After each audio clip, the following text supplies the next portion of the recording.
Alors vous avez toujours des gens qui vous disent, bon bah moi je vais voter pour tel ou tel parti.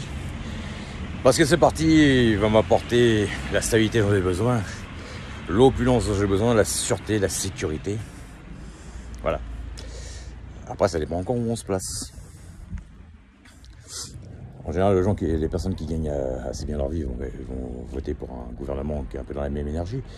Des gens qui ont besoin d'un peu plus de social vont voter pour un gouvernement qui est dans le social. Mais en fait, les gens, moi j'ai remarqué, encore une fois, ça explique peut-être aussi le déséquilibre qu'il peut y avoir dans un pays ou dans le monde entier.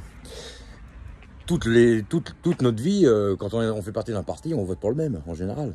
Pas toujours, hein, bien sûr, parce que voilà, c'est comme le yin-yang. Dans le blanc, il y a un peu de noir, dans le noir, il y a un peu de blanc. C'est pas 100%, fiable à 100%, selon la situation. Mais en fait, ce qu'on devrait faire, c'est en fait par rapport à la situation du pays ou la situation du monde, adapter les votes. C'est-à-dire qu'en fait, il y a des partis, moi je dis, ils devraient même peut-être limite fusionner. D'ailleurs, c'est déjà arrivé que des partis limite fusionnent. Il y a des gens, quand ils étaient un peu à droite, ils ont fusionné avec un côté, des gens à gauche, ils ont fusionné un côté, des gens au centre. Le centre, c'est un peu un mélange. Enfin bref, voilà. Quels sont les véritables programmes selon ce qu'on attend et ce qu'on veut. Mais enfin, c'est encore une histoire de balance énergétique. C'est encore une histoire de polarité. De quelle polarité êtes-vous, point de vue au vote? Est-ce que vous êtes de ce côté-là, de ce côté-ci? Et quand c'est pareil, les gens, quand ils vont voter, bah, ils sont plus dans l'ego. Ils votent pour eux-mêmes. En même temps, c'est un peu logique. Et puis il y en a d'autres, peut-être, qui vont voter plus pour que le pays, il se remette. Bon, ça peut arriver aussi, mais enfin bon. En général, on vote pour soi, parce qu'on dit, lui, il me plaît. Donc on est un peu, voilà, on vote pour nous, ce qui est logique. Hein. Et moi je dis que des fois, de temps en temps, il faudrait, selon la situation, réadapter les choses. Et on aurait peut-être évité le déséquilibre qu'il y a partout aujourd'hui, dans le monde entier. Parce qu'aujourd'hui, on souffre d'un déséquilibre, ça c'est clair. On souffre d'un déséquilibre. En fait, le déséquilibre qu'il y a aujourd'hui, c'est même pas un déséquilibre, enfin, on pense qu'il est provoqué, mais après, c'est peut-être non plus ça le véritable problème, c'est peut-être une conséquence, parce que la consommation du monde a changé, parce que maintenant on peut consommer tout avec un téléphone. Avant, quand on sortait du travail, il fallait aller au magasin pour effectuer ses achats, alors que maintenant, pendant que vous êtes en train de travailler, vous allez sur Amazon, vous commandez ce que vous voulez. Donc tout est fait différemment aujourd'hui. Donc le monde a changé aussi. Donc ça a créé quoi? Au départ, vous aviez un monde qui était unipolaire, c'est-à-dire une seule puissance, hein, sans nommer le pays spécialement. Hein. Ça dépend des époques, tout ça. Bon.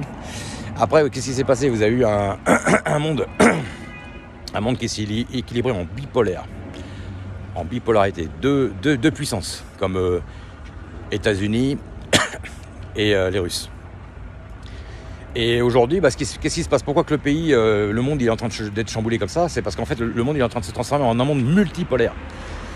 Voilà. C'est parce qu'aujourd'hui, vous avez l'émergence des pays... aujourd'hui, vous avez la Chine, c'est une des plus grandes puissances économiques du monde. Faut dire ce qui est, au même titre que les États-Unis d'ailleurs.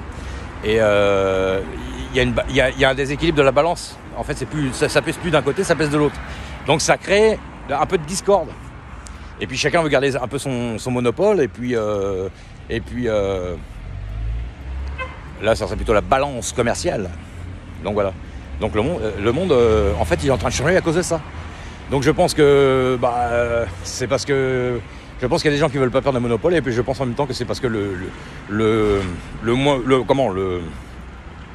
moyen de consommation, la façon dont le monde consomme, les gens consomment dans tous les pays, et puis les pays émergents, les pays qui se sont enrichis avec tout ce qui s'est passé, tout ça, aujourd'hui ça crée un monde multipolaire. Et il y en a qui sont d'accord, il y en a qui sont pas d'accord.